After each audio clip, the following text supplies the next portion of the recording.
Hello everyone. Welcome back to अनसरकारी।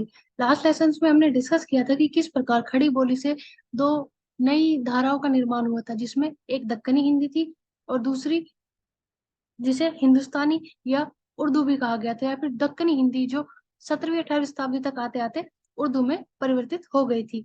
उसके बाद हमने देखा था कि 19वीं शताब्दी में फोर्ट विलियम कॉलेज की स्थापना होने के बाद गिल क्राइस्ट ने किस प्रकार लल्लू लाल जी को वहाँ साहित्य निर्माण के लिए और हिंदुस्तान और हिंदुस्तानी भाषाओं में सांप्रदायिक विभाजन के लिए साहित्य निर्माण के कार्य सौंपा था।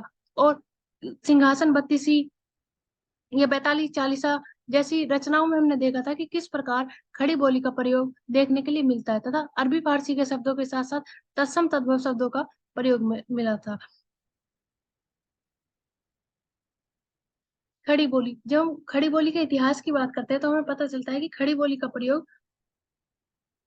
19वीं 20 9वीं 10वीं शताब्दी से ही देखने के लिए मिलता है। इसमें खड़ी बोली लोक साहित्य के रूप में इस्तेमाल में होती थी। जैसे लोक साहित्य में भी दृश्य, जिसमें नाटक, संगीत या नौटंकी, रामलीला, शेरट, भगत, इस जैसे का प्रयोग होता था। जब हम गद्य की बात करते हैं तो गद्य में लोक शब्द, लोक कहानियां, लोकतियां, चुटकुले आदि की कथा थी। जब हम पद की बात करते हैं तो उसमें लोकगीत, लोक गाथा, लोकोक्तियां और पहेलियां आती है। और श्रव्य में, यानी कि जो सुने जाते हैं, उनमें गद्यमय पद, लघु छंद और लोकोक्तियां आती है। उसके बाद खड़ी बोली के लोक साहित्य को ही बाल लोक साहित्य, युवा लोक साहित्य और वृद्ध लोक साहित्य में बांटा गया है। हमें देखने के लिए मिलता है कि स्टार्ट किस प्रकार कहानियों के जरिए अलग अलग तरीके की बातों को सिखाया जाता है, या किस तरह से कहावतें बनाई जाती है ताकि किसी भी चीज को आसानी से बताया जा सके। जब हम बाल लोक साहित्य की बात करते हैं तो हमें देखने के लिए मिलता है कि बचपन में किस प्रकार से कहानियों के जरिए बच्चों को अच्छी चीजें और बुरी चीजों के बारे में बताया जाता है। फिर बालकों को भेद करना है, अंतर करने के बारे में बताया जाता है। जैसे बालकों के नाटक, चंदा मामा, टेसू पहेलियां, पहेलियों के जरिए उन्हें यह बताया जाता है कि किस प्रकार वो अपनी बुद्धि का विकास कर सकते हैं। लघु छंद, खेल के गीत, इसी तरीके से जब हम उसी को आगे ले जाते हैं तो युवाओं के में वीर रस, लोकोक्तियां, लोक गीत, गाथाएं, राष्ट्रीय गीत जैसे देखने के लिए मिलते हैं। श्रृंगार रस में होली, ऋतुओं के आधार पर गाथाएं और कहावतें देखने के लिए मिलती है। शांग, जब हम करुणा रस की बात करते हैं तो प्रेम कथाएं जैसी रचनाएं हमें देखने के लिए मिलती है। धार्मिक आधार पर हमें धर्म अनुष्ठान संबंधित गीत, व्रत कथाएं, कार्मिक आधार पर विवाह, सावन, होली, श्रृंगारिक के आधार पर विवाह, श्रावण, होली, कहावतें, कहानियां देखने के लिए मिलती है। नीति संबंध के लिए कथा, लोकोक्तियां और गीत, फुटकल कविताएं, जो गीत, कथाएं, लोक कविता देखने के लिए मिलती है। जब हम वृद्ध लोक साहित्य की बात करते हैं उसमें भजन, गाथाएं, पूरन, गोपीचंद, जोगी की गीत, कहानियां देखने के लिए मिलती है। इससे जब हम खड़ी बोली का प्रारंभिक प्रयोग देखते हैं तो खड़ी बोली का आरंभिक प्रयोग सिद्धनाथ साहित्य में देखने के लिए मिलता है, जहाँ नय के स्थान पर नय का प्रयोग और अकारांत के स्थान पर अकारांत, एकारांत और अनुनासिकता जैसे भाषाई प्रयोग सिद्धनाथ साहित्य में देखने के लिए मिलते हैं। खड़ी बोली के काव्य भाषा के रूप में अपने अपनाने का प्रथम श्रेय सूफी संत फरीद शंकरगंज को दिया जाता है। अमीर खुसरो, जिन्होंने वास्तविक नाम अब्दुल हसन था, खड़ी बोली में प्रमुख कवि माने जाते हैं। आश्चर्य की बात यह है कि 14वीं शताब्दी में जिस प्रकार खड़ी बोली में प्रयोग हुआ, उस प्रकार खड़ी बोली का प्रयोग आधुनिक काल में देखने के लिए मिलता है। इसका एक बड़ा कारण यह भी हो सकता है कि आधुनिक काल में खड़ी बोली का विकास जिस प्रकार हिंदवी और फारसी की अंतःक्रिया से हुआ, खुसरो लगभग वैसा ही वातावरण में रहकर काव्य रचना कर रहे थे। इसके बावजूद भी 14वीं शताब्दी में लिखित उस खड़ी बोली को आज की खड़ी बोली में इतना अधिक निकटता है कि आश्चर्य में डाल देती है, जिसके बारे में आचार्य रामचंद्र शुक्ल जी भी इस बात को रेखांकित किया। और उन्होंने कहा है, क्या उस समय भाषा घिसकर इतनी चीखनी हो गई थी कि अमीर खुसरो की पहेलियों में मिलती है। उनकी पहेलियों में खड़ी बोली का आधुनिक और शुद्ध रूप नजर आता है, जिसका एक उदाहरण है कि एक थाल मोती से भरा, सबके सिर पर औंधा पड़ा, चारों ओर वही थाल फिरे, मोती उसके एक ना गिरे। इस प्रकार की पहेलियां हमें बाल लोकगीत लोक कहानियों में देखने के लिए मिल सकती है। खुसरो की कविताओं में खड़ी बोली का दूसरा रूप वह था जहाँ खड़ी बोली ब्रजभाषा के आरंभिक रूप में मिलती है। रेखता, खड़ी बोली, रेखता, दक्कनी जैसे शब्दों का प्रयोग हमें बार बार देखने के लिए मिलता है। जब हम रेखता की बात करते हैं तो ये फारसी में इसका अर्थ होता है गिरा हुआ या गिरा कर बनाया हुआ ढेर आदि।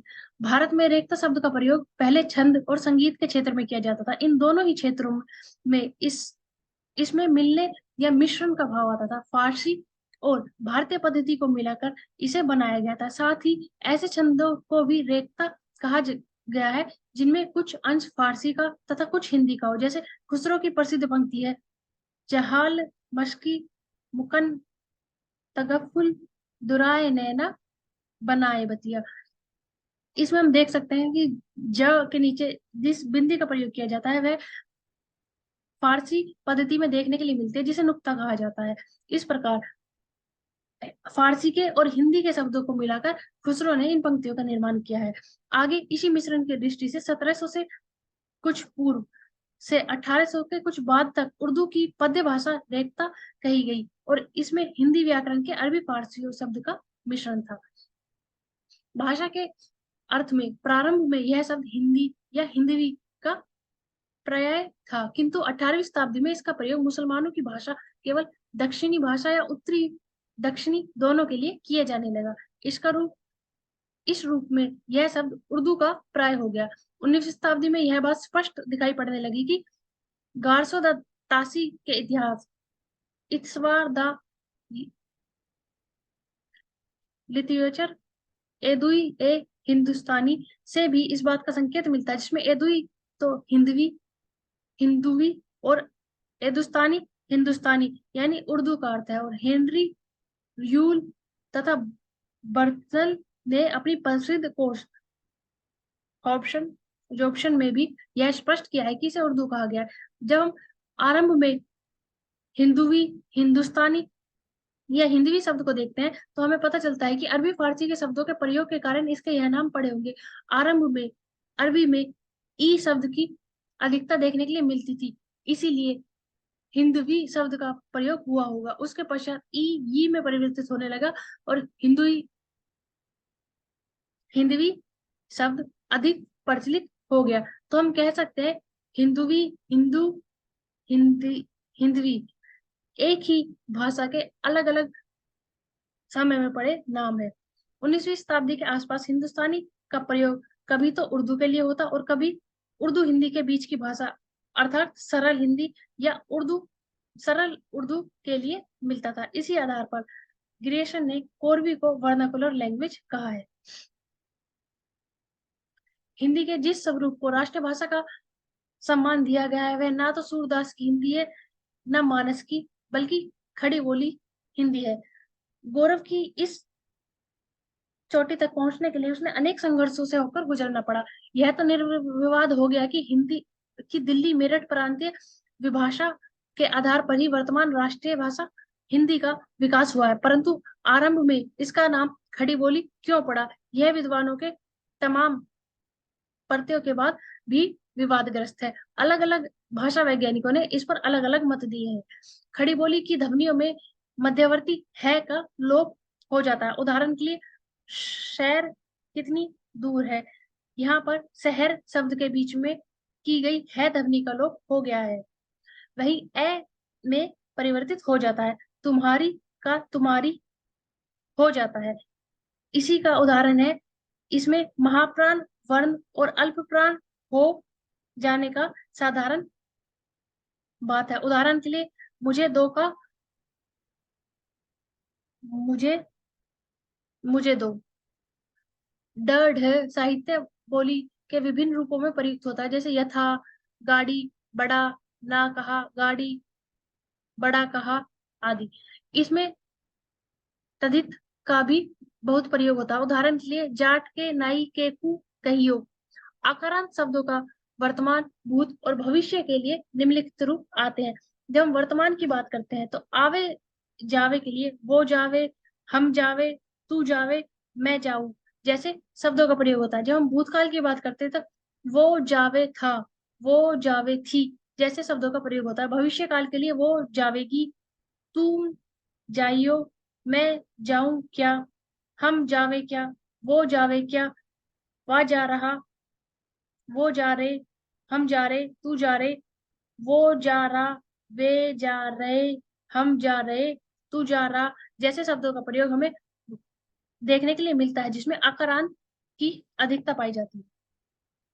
खड़ी बोली के क्षेत्र में द्विरिक्त भी बहुत है, पर इस पर पंजाब का भी बहुत असर देखने के लिए मिलता है। जैसे यथा,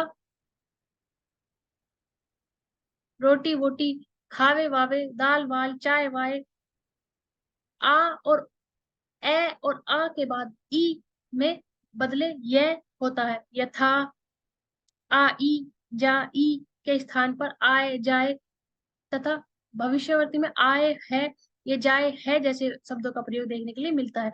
खड़ी बोली के अवयव के प्रयोग में इस पर अक, मैक, हेगा, जद, नु ही, इधे, तिधे, किधे, उधे आदि। खड़ी बोली में ही का स्थान बहुधा ई ले लेता है। यथार्थ, किसी ने, कही को, किसी ने, किसने, कई हो जाता है। खड़ी बोली में स्वरागम, स्वरलोपम तथा स्वर परिवर्तन के उदाहरण भी देखने के लिए मिलते हैं। तुम का तम, इकट्ठा का कट्ठा, मिठाई का मीठा, मीठे का मिठाई कहा जाता है। साहित्यिक हिंदी न का न खड़ी बोली में न में तथा ल क में परिवर्तित हो जाता है। खड़ी बोली के क्षेत्र में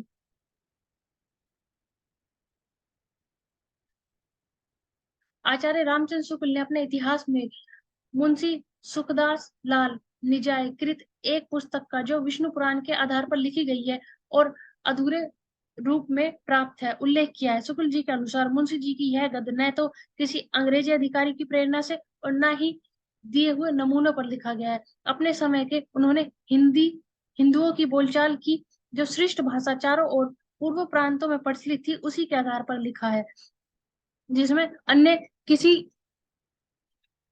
कारण का नहीं है।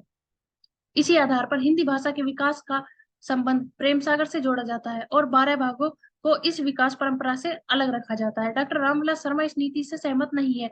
मीर अमन ने बाघो बहार में दिल्ली के बोली को अपनी भाषा के आधार पर बताया है। सच पूछे तो प्रेम सागर की तुलना में बागो बहार की भाषा बोलचाल की हिंदी के अधिक निकट है। उसमें कऊ, कु के स्थान पर को या का की जगह को का प्रयोग किया गया है। पूर्वकालीन क्रिया रूपों में या, कार या बुझाया, समझाया, नलाया आदि नहीं है। कर या के का प्रयोग सामान्य दुरुस्त है।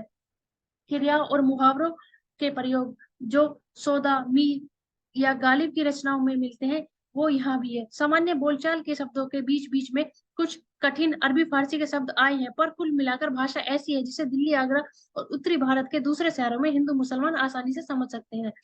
इसका एक कारण यह भी हो सकता है कि प्रेम सागर लल्लू जी लाल ने गिलक्राइस्ट के कहने पर लिखा था। गिलक्राइस्ट उस समय हिंदुस्तानी और हिंदवी भाषा को अलग अलग या सांप्रदायिक रूप देना चाहते थे, जिसके कारण उन्होंने हिंदुस्तानी को मुसलमानों की भाषा बताया और हिंदी को या हिंदवी को हिंदुओं की भाषा बताया और प्रेम सागर को अधिक महत्व दिया बाघो बारह के स्थान पर। इसके बावजूद प्रेम सागर बैताल पच्चीसी और बागो बारह की भाषा शैलियों को अलग अलग भाषाओं का नाम देकर हिंदी को बांटने और उसके बोलचाल बोलने वाले में सांप्रदायिक भेद बढ़ाने का प्रयत्न फोर्ट विलियम कॉलेज के नेतृत्व में शुरू हुआ, जो कि 19वीं शताब्दी तक हिंदू उर्दू संघर्ष के रूप में छाया रहा। मुख्य रूप से फोर्ट विलियम कॉलेज का निर्माण ब्रिटेन से आए अफसरों या फिर अन्य अधिकारियों के लिए, जो भारत की भाषाओं को सीख सके, इसके लिए हुआ था, जिसमें आगे चलकर सांप्रदायिक भेदभाव को बढ़ाने के लिए एक महत्वपूर्ण योगदान दिया। 19वीं शताब्दी में खड़ी बोली पर आधारित हिंदी गद्य का विकास किस प्रकार हुआ? भाषाई संरचना की दृष्टि से हिंदी का मानक रूप 20वीं शताब्दी के प्रथम 2 दशकों में स्थिर हुआ।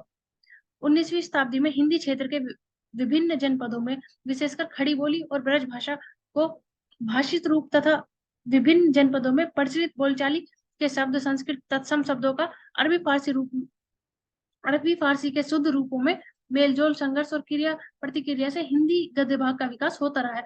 19वीं शताब्दी में खड़ी बोली का विकास बहुत तेजी से हुआ, जिसके कारण ब्रज भाषा अपने अंतिम स्तर पर या पतन पर पहुंच गई। वास्तवतः इसका कारण आधुनिकता के आगमन के कारण इस परिवर्तन को महत्वपूर्ण भूमिका मिली। एक कारण यह भी हो सकता है कि 19वीं शताब्दी तक आते आते आम जनमानस की संवेदना को अपने अंदर समाहित करने या उसको व्यक्त करने की क्षमता ब्रज भाषा के अंदर नहीं थी। जो सारी खूबियां खड़ी बोली उस समय अपने अंदर समाहित रखती थी। यह कारण भी था कि खड़ी बोली उस समय में इतनी तेजी से विकसित हुई। हिंदी के आधुनिक काल में अनेक सामाजिक राजनीतिक परिवर्तनों का साक्षी बनी और महत्वपूर्ण योगदान निभाया। ये तो फोर्ट विलियम कॉलेज के तत्वाधान में रचित खड़ी बोली गद्य के परियोजना मूलक ही थे।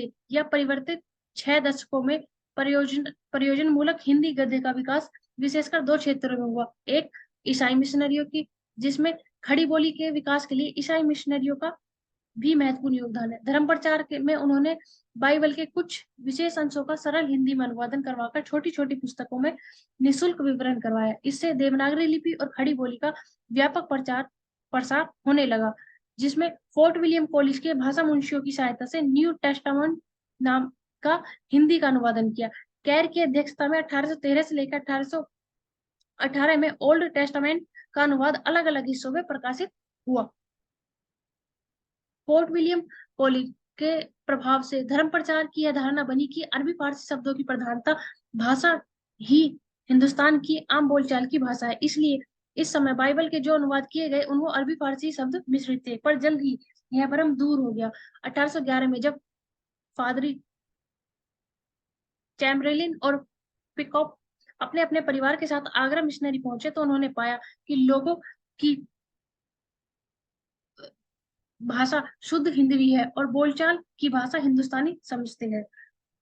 इससे उन्होंने यह समझा कि अगर उन्हें अपने धर्म प्रचार को आगे बढ़ाना है तो उसके लिए उन्हें हिंदी भाषा का प्रयोग करना होगा, ना कि हिंदुस्तानी का। यदि वे अपने धर्म पुस्तकों का प्रचार सार्वजनिक रूप से करना चाहते हैं और देसी भाषाओं के रूप में ही लिखी जानी चाहिए, उनके माध्यम से हमें धर्म उपदेश देने चाहिए। इन उपदेशों को पूरा करने के लिए चैम्बरन ने एक पंडित नियुक्त किया जो संत मैथ्यू के 2 और 3 अध्याय का अनुवादन तैयार किया। उन्होंने अपने गाजीपुर और पटना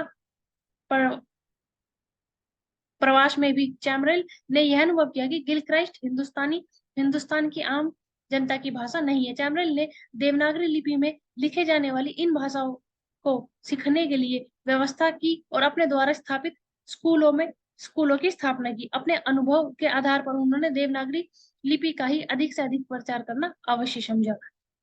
चैम्बरन के न्यू टेस्टामेंट का हिंदी अनुवाद किया गया। इससे पूर्व उन्होंने मैथ्यू और मार्क के धर्म उपदेशों का भी हिंदुई में संशोधन किया है। श्री रामपुर मिशनरी में चैम्बरन द्वारा किए गए अनुवाद का छपने का निश्चय किया। इसी प्रकार हिंदी गद्य शैली का विकास में चैम्बरन का योगदान बहुत महत्वपूर्ण है। उन्होंने अपनी छोटी छोटी धर्म पुस्तकों की रचना द्वारा हिंदी गद्य शैली को सरलता और स्वाभाविकता से युक्त कर दिया। चैम्बरन के समय में Calcutta text and book society की स्थापना की गई।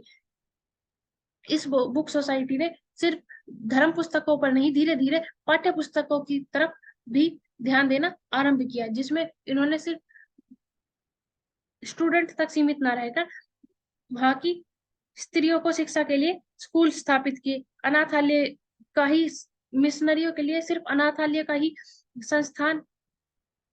संस्थापन नहीं किया, जिनकी काफी संख्या में पाठ्य पुस्तकों को भी प्रकाशित किया गया।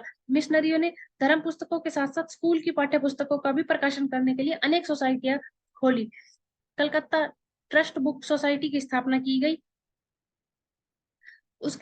इन सोसाइटियों में शाखाएं भारत के आगरा, चुनार, बनारस आदि शहरों में स्थापित की गई, जहां ये पुस्तकें बन रही थी। इस प्रकार हम देख सकते हैं कि किस प्रकार ईसाई मिशनरियों ने अपने धर्म के प्रचार के साथ साथ भाषा के विकास के किया और शिक्षा के स्तर पर महत्वपूर्ण योगदान निभाया। Thank you for watching, like share and subscribe to अनसरकारी।